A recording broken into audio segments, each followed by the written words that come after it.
اعوذ باللہ من الشیطان الرجیم بسم اللہ الرحمن الرحیم الحمد للہ رب العالمین والصلاة والسلام علی سید الانبیاء والمرسلین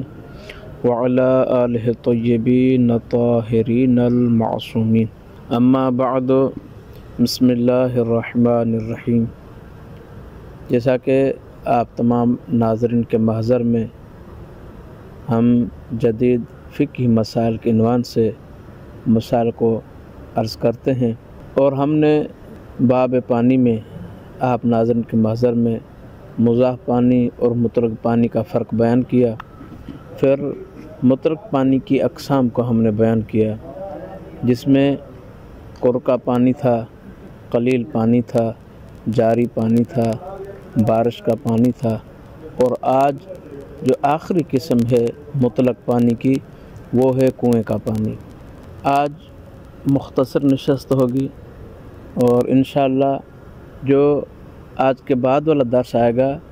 ہم اس میں پانی کے متفرق مسائل کو بیان کریں گے، جس میں کچھ مضاف پانی، مطلق پانی، پھر اس کے اقسام، اور جو دیگر درمیان میں سوال ہوئے ہیں وہ بھی انشاءاللہ ہم اس آنے والے پروگرام میں آپ ناظرین کے محضر میں پیش کریں گے۔ آج کا عنوان کنویں کا پانی جس کو ہم بیان کر رہے ہیں، فرماتے ہیں کہ جس طرح دیگر پانی کی قسمیں ہم نے بیان کی کہ قرقہ پانی ہو یا قلیل پانی ہو یا جاری پانی ہو تو وہ نجس چیز کو پاک کرتے ہیں، اسی طرح کنویں کا پانی بھی یہ صلاحیت رکھتا ہے کہ نجس چیز کو پاک کر دیتا ہے۔ اب سوال یہ ہے کہ اگر کنویں کے پانی میں کوئی نجاست گر جاتی ہے یا کوئی عین نجس چیز گر جاتی ہے تو کیا وہ کنویں کا پانی نجس ہو جائے گا یا نجس نہیں ہوگا؟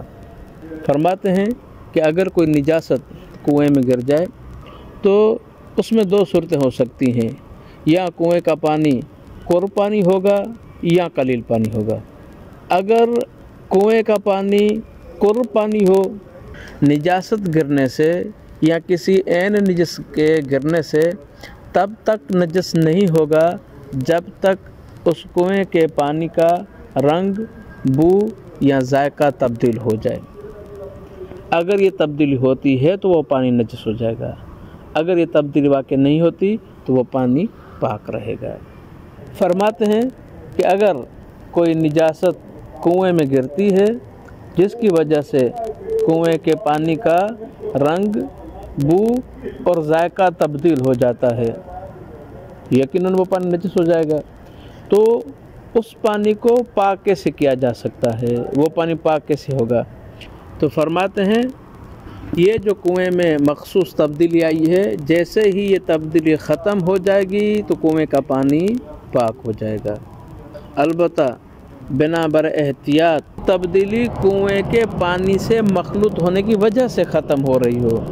یعنی جیسے ہی کنویں کا پانی ابلتا ہے تو کنویں کے پانی کے ابلنے کی وجہ سے، اس کے کنویں کے پانی کی مقدار بڑھنے کی وجہ سے جو پہلے تبدیلی واقع ہوئی تھی، جس کا رنگ، بو یا ذائقہ تبدیل ہو چکا تھا، وہ تبدیلی ختم ہو جائے تو وہ پانی پاک ہو جائے گا۔ دعا کرتے ہیں کہ اللہ رب العزت آپ اور ہم سب کو احکام دین اسلام سمجھنے اور اس پہ عمل پیرا ہونے کی توفیق عطا فرمائے۔ والسلام علیکم ورحمۃ اللہ وبرکاتہ۔